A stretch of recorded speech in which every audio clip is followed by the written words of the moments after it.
The mode of harassment you've done. We are a democracy. This is not a fucking democracy.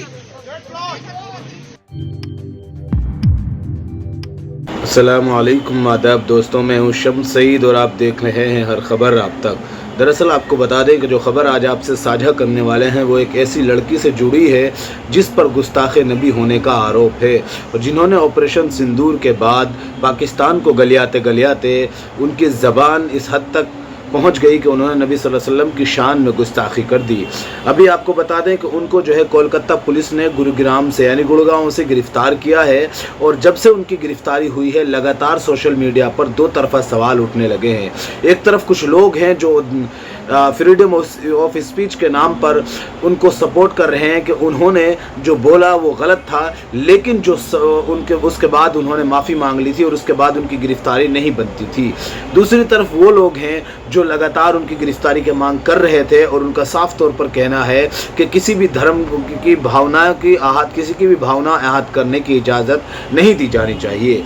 अब सबसे पहले उनके जो रवैया है और वो कोर्ट पहुंची हैं, उनको लेकर पुलिस कोर्ट पहुंची है और वहाँ से वो निकली हैं, तो उनका जो वीडियो वायरल है उसको आप देखिए और ख़ुद समझिए कि किस तरह से वहाँ से निकलने के बाद भी वो लड़की जो है गाली गलौज करती हुई निकली है और किस तरह से उन्होंने उन शब्दों का यूज़ किया है जिनको कम से कम एक शर्मिंदा व्यक्ति जो अपनी बात पर शर्मिंदा था उसको नहीं करना चाहिए। उन्होंने बहुत कुछ कहा है साफ तौर पर, वो भी हम आपको बताएंगे, लेकिन उससे पहले उनका जो सोशल मीडिया पर वीडियो वायरल है कि उनको गिरफ्तार करने के बाद कोर्ट में पेश करने के बाद जब पुलिस लेकर निकली है तो उन्होंने जिस अंदाज में बात की आप उसको देखिए, उसके बाद हम इनकी जो है आपको बताते हैं इनके बारे में।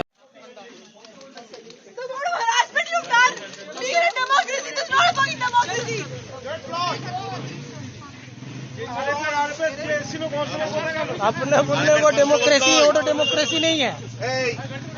बोलने का सोचने नहीं है, ऑर्डर डेमोक्रेसी नहीं है, डेमोक्रेसी बता रही उसको डेमोक्रेसी बोलेगा।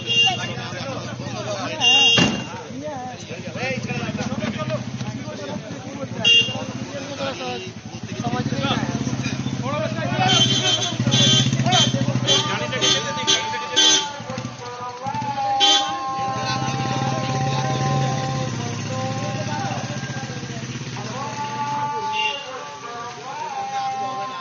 वीडियो आपने देख लिया, आपको अंदाज़ा हो गया होगा कि कितना इनका एग्रेसिव रवैया था और साफ तौर पर ये गलिया नहीं थी और कह रही थी कि मैं जो है एक घायल शेरनी बन चुकी हूँ वगैरह वगैरह और बहुत सारी इन्होंने बात की।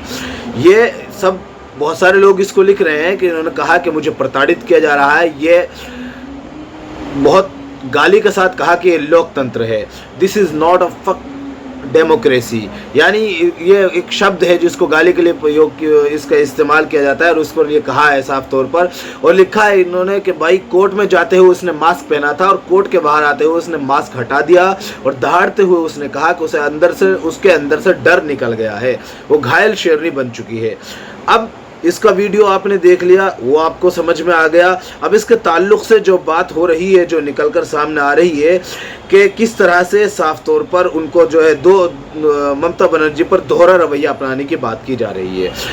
ठीक है, इन्होंने माफ़ी मांगी, इनसे मान भी लिया जाए इनसे गलती हुई, लेकिन इनके बहुत सारे वीडियोस ऐसे हैं जिनमें ये गाली गलौज जिस हस्ती को जिसका जी चाहे उसको करती हुई नज़र आ रही है और बहुत सारे ऐसे शब्द इन्होंने कहे थे उस दरमियान में। और जब इनकी वीडियो वायरल हुई थी, वो चाहे पुरानी हो या नहीं हो, कि अब किसी को अच्छा लगे या बुरा लगे, भाई मशहूर तो होना है, फेमस तो होना है।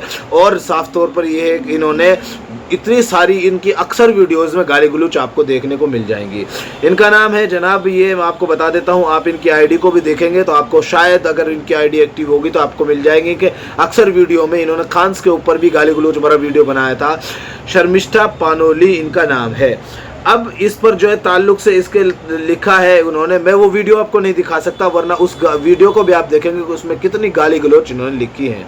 ये जाकिर अली त्यागी है, इन्होंने कुछ एक तरह से ऐसे लोगों को जवाब देने की कोशिश की है जो इनको सपोर्ट कर रहे हैं। शर्मिष्ठा नामक जहरी महिला की गिरफ्तारी को फ्रीडम ऑफ स्पीच से जोड़ने वाले इधर आओगे। मोहसिन अंसारी नामक युवक ने सोशल मीडिया पर लीची की एक तस्वीर पोस्ट की, जिसके बाद उसे धार्मिक भावना आहत करने और भड़काने के आरोप में गिरफ्तार कर जेल में डाल दिया गया, जिसके बाद फ्रीडम ऑफ स्पीच की जुबान पर ताला लगा था। नोएडा में एक होटल संचालक जैनुद्दीन को ने चूहा मारा तो उसकी वीडियो वायरल हो गई और भावनाएं आहत हो गई, ये कहते हुए कि शेयर किया गया, जिसके बाद पुलिस ने जैनुद्दीन को गिरफ्तार करके जेल में डाल दिया गया था। और यहाँ भी फ्रीडम ऑफ स्पीच की बात करने वाले अपनी जबान पर ताला लगाकर सो गए थे।